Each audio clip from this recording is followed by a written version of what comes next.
In this lesson, we're going to learn about detail and sharpening and noise reduction. So in Lightroom, I'm opening up this image at night, which is a good option so that we can see the low light performance of this camera. And that's usually when you would have to do a little bit of noise reduction. So I close the color tab and bring open our detail panel. Okay, so let's scroll down. Now it gives you sort of a preview area. If you want to move that, you can kind of move that around by clicking that little box in the top left and choosing a spot that you want to look at. I think somewhere like in the sky is pretty good. Or you can just hover over the image and click to zoom in and then drag around by moving. You can also press the space bar to zoom in or out. And you can see, well, I don't know if you can see that well, but on my screen, I can see lots of digital noise in the sky. It's made up of all these little pixels, and you can almost kind of see them here. It looks like little bits of sand.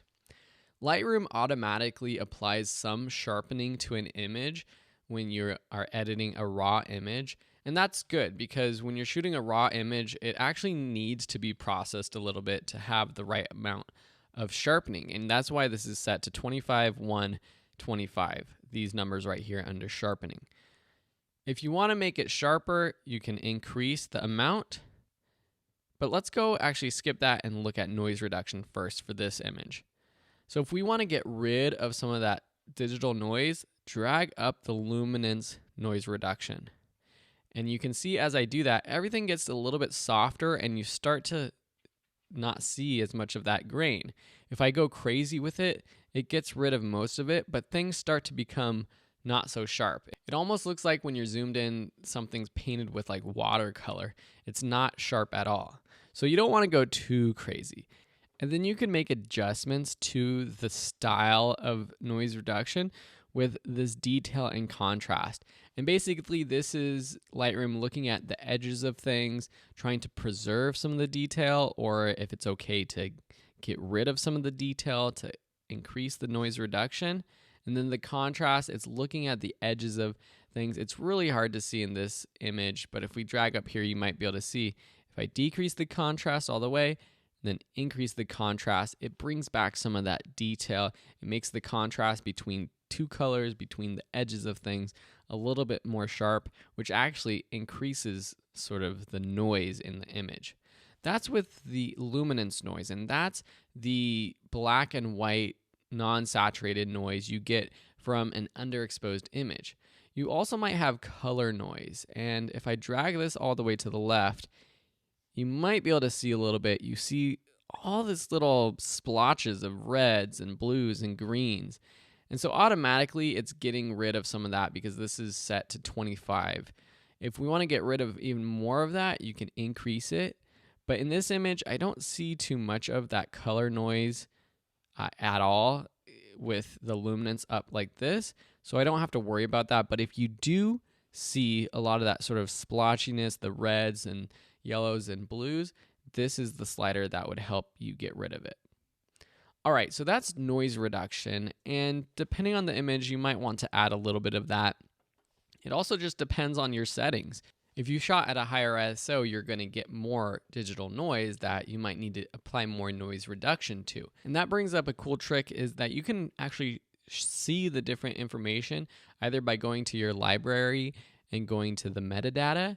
And here you can see, if we scroll down, you can see the exposure time, you can see the ISO, the camera model, but you can also have a little overlay by going up to View Options, which is Command J on a Mac, Control J on a PC. Click Show Info Overlay, and you can adjust what you see. Click this top one, and I'm going to use just common photo settings. And this is going to show your shutter speed, your ISO, and your f-stop. For some reason, the Sony wasn't giving me that information. It might have been the lens that Sam was using. Let's see if we go to this next photo. Yeah, there we go. We have the shutter speed, the f-stop, the ISO, and then the lens, which is cool information to have. So here you can see that we did have somewhat of a higher ISO. You get a little bit of noise and grain. And so doing a little bit of noise reduction can be good for portraits, and it's okay to get a little bit softer on some portraits as well. losing some of that detail is perfectly fine with me. What about sharpening? Sharpening basically does what it sounds like. It makes photos sharper. Let's go back to this photo. Let's reset it by clicking the reset button down here, which gets rid of all of our adjustments from before. And let's zoom in.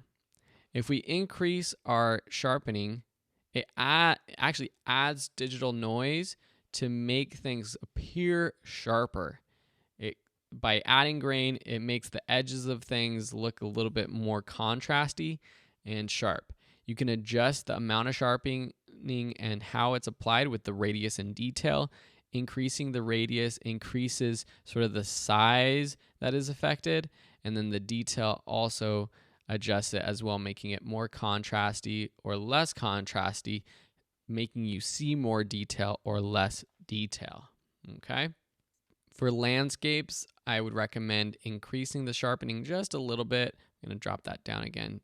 And for nature shots and things like that, you might want to apply a little bit of sharpening as well.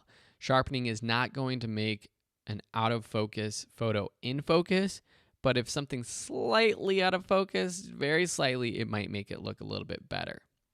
Especially for group photos of people, if they're farther away and the focus is just slightly off, it can help quite a bit. Cool, so that's the detail panel. That's your sharpening and your noise reduction. In the next lessons, we're going to look at some of the more advanced features in terms of these basic edits, like your effects, which include vignetting, adding grain, and dehazing.